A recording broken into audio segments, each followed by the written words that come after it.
저는 노션을 오랜 기간 정말 자주 적극적으로 이용하고 있습니다. 요즘 뉴스를 보니 노션 사용자가 1억 명을 돌파했다고 하네요. 그만큼 노션을 사용하는 사용자가 많다는 소리고, 이는 곧 노션이 협업 툴로서 그리고 업무 및 기타 분야에서 활용성, 확장성이 높다는 것을 반증하는 것이 아닌가 생각이 듭니다. 이런 가운데 제가 노션을 적극적으로 사용하고 있는 영역 중에 하나가 바로 콘텐츠 관리 부분입니다. 저는 오랜 시간 노션을 통해 콘텐츠를 관리해왔고, 지속적으로 데이터베이스 및 템플릿을 업데이트해서 사용하고 있죠. 실제로 제 유튜브를 보시면 노션에 관련된 컨텐츠를 굉장히 많이 업로드하고 또 템플릿을 업데이트 해왔다는 것을 아실 수 있습니다. 여하튼 오늘은 노션 캘린더가 나온 이후에 제가 사용하고 있는 노션 컨텐츠 관리 템플릿을 소개드리고자 합니다. 참고로 오늘 소개드리는 템플릿은 노션 캘린더를 대응하는 버전이고요. 조금 더 체계적으로 관리할 수 있도록 이전 버전과 다르게 제작을 해보았습니다. 그래서 사용하기에 따라 쓸데없이 번거롭고 복잡하다고 느끼실 수도 있을 것 같은데, 일단 제가 제작한 노션 컨텐츠 관리 템플릿부터 소개를 드리도록 할게요. 이번에 제가 공유드리는 노션 컨텐츠 관리 템플릿은 총 3개의 세션으로 구성이 되어 있습니다. 첫 번째는 페이지 세션입니다. 이곳에서는 콘텐츠 아이디어 노트, 콘텐츠 제작 소스, 콘텐츠 협업, 이렇게 3가지로 페이지 단을 나누어서 구성을 하였는데, 이 페이지는 사실 중요한 건 아니에요. 여러분들이 원하시는 기호에 맞게 추가 또는 변경해서 사용하시면 됩니다. 그리고 두 번째는 콘텐츠 생산 버튼입니다. 이 버튼 하나를 누르게 되면은 이후에 제가 소개해드릴 세 번째 단인 메인 데이터베이스 페이지에 기본적인 페이지들이 추가가 되게 됩니다. 자, 그리고 마지막은 제일 중요하죠. 데이터베이스 세션입니다. 실제로 여러분들이 사용하게 될, 그리고 본 템플릿에서 가장 중요한 세션이라고 할 수 있죠. 그래서 이 세션은 보다 상세하게 살펴볼 필요가 있습니다. 그 전에 알아두셔야 하는 게, 이 세션에서 데이터베이스를 어떻게 설계를 했고 그 이유는 무엇인지 좀 설명을 드리도록 할게요. 먼저 이 데이터베이스 표에서 중요한 사항은 크게 4가지입니다. 첫 번째로는 하위 항목입니다.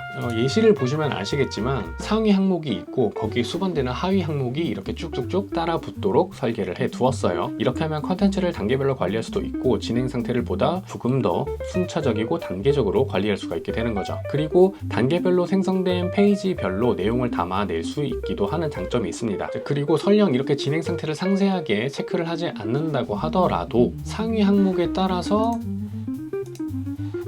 이런 식으로 바로바로 상태가 옮겨질 수 있도록 설계를 해놓기 때문에 최소한의 공수를 들여서 관리를 할 수가 있게 되는 거죠. 그리고 두 번째는 선행 작업과 후속 작업입니다. 선행 작업과 후속 작업은 상위 항목과 하위 항목, 이것과 비슷하면서도 다른 개념이라고 할 수가 있어요. 쉽게 말하면 순서를 잡는 거죠. 타임라인을 보시게 되면 이런 식으로 선행 작업이 들어가 있고, 그 하단에 이제 단계적으로 후속 작업을 설정해서 운영할 수가 있게 됩니다. 굳이 상위 항목, 하위 항목, 그리고 선행 작업과 후속 작업, 이 2가지를 동시에 넣은 이유는 상위 항목과 하위 항목의 개념은 이 표를 조금 더 잘 보기 위해서, 좀 더 쉽고 편하게 체계적으로 관리하기 위해서 삽입을 한 거고요. 타임라인 속에 들어가는 이 선행 작업과 후속 작업 같은 경우에는 이 타임라인이 있어야만 노션 캘린더를 적용할 수가 있기 때문에 일부러 넣은 거라고 생각하시면 됩니다. 자, 그 다음은 컨텐츠 그룹입니다. 이 컨텐츠 그룹은 이런 식으로 A부터 I까지 제가 정의를 해놨는데, 하위 항목도 마찬가지로 A부터 I까지 있습니다. 요거 그냥 상위 항목에 따라서 하위 항목도 쭉 리스팅을 해주시면 돼요. 이렇게 설정을 해놓은 이유는 순서를 잡기 때문이에요. 사실 정렬만 잡게 되면은 시간 순으로 짠 하고 나타날 수는 있지만, 이렇게 정리를 해두면은 조금 더 보기도 편하고, 무엇보다 업로드 일자와 단계별 제작 일정이 꼬이지 않도록 만들어줍니다. 그래서 정렬 기준을 보시게 되면 이런 식으로 그룹, 제목, 일시, 이렇게 정렬 기준을 세워 두었고요. 자, 그리고 마지막은 제목의 순서입니다. 여기 보시면 상위 항목은 그냥 제목만 적었고요.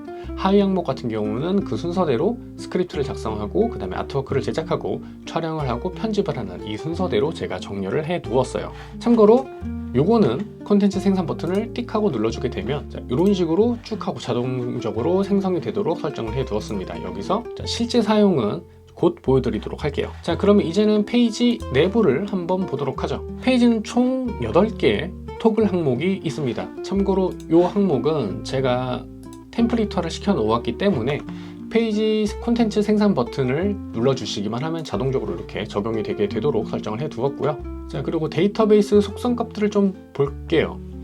이 타이틀에는 여기서 제목을 이런 식으로 입력을 하게 되면, 자, 타이틀은 자동으로 이런 식으로 바뀌게 되고요.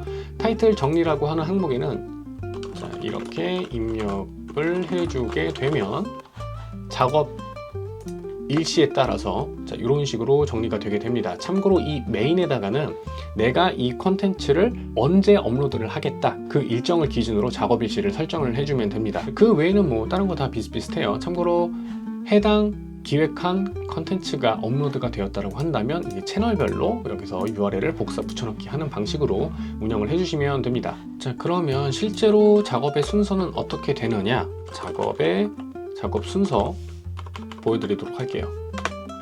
자, 생산 버튼 눌러주시면 아까 전에 보여드렸던 것처럼 이렇게 쭉 하고 뜨게 되죠. 여기다가 처음에 이렇게 제목을 적어주시고 그 다음에 스크립트에는 그냥 헷갈리지 않도록 이렇게 복사 붙여넣기 하는 방식으로 해주시면 되고, 업로드할 채널 선택해 주시면 됩니다. 그 다음에 여기 아래에 있는 하위 항목인 항목은 넣어주셔도 되고 넣어주지 않으셔도 돼요. 그 다음에 검색을 했을 때 빠르게 찾아볼 수 있는 키워드 입력해 주시면 되고, 여기다가는 이제 B 그룹은 적었으니까 C로 바꿔주시고, 작업 순서라는 것에 대한 스크립트를 이런 식으로 이제 작업할 일자 그리고 더 구체적으로는 시간까지 해주시게 되면 노션 캘린더에 해당 내용이 그대로 반영이 되기 때문에 이 부분은 참고를 해주시면 좋을 것 같습니다. 이 상태에서 그냥 여러분들이 컨텐츠를 기획하고 대본을 쓰고 이런 내용들을 페이지 내부에서 하나씩 작업을 해주시면 되는 거예요. 그리고 조금 더 보기 쉽도록 하기 위해서 제가 이런 식으로 좀 분류를 해놨거든요. 이건 역시 마찬가지로 여러분들의 기호에 맞게 정리를 해서 사용해 주시면 됩니다. 오늘 소개드린 노션 페이지는 조금 더 디테일하지만 번거롭게 작성해야 할 것들이 있어요. 뭐 더 디테일하게 컨텐츠를 운영, 제작, 관리하고자 하시는 분들에게 추천드리고 싶은 템플릿이고요. 참고로 해당 템플릿을 사용하고자 하시는 분들은 영상 설명란에 있는 제 메일 주소로 이 영상의 링크를 저한테 보내주시면 해당 템플릿을 공유 받으실 수 있는 노션 페이지 링크도 함께 전달드리도록 하겠습니다. 감사합니다.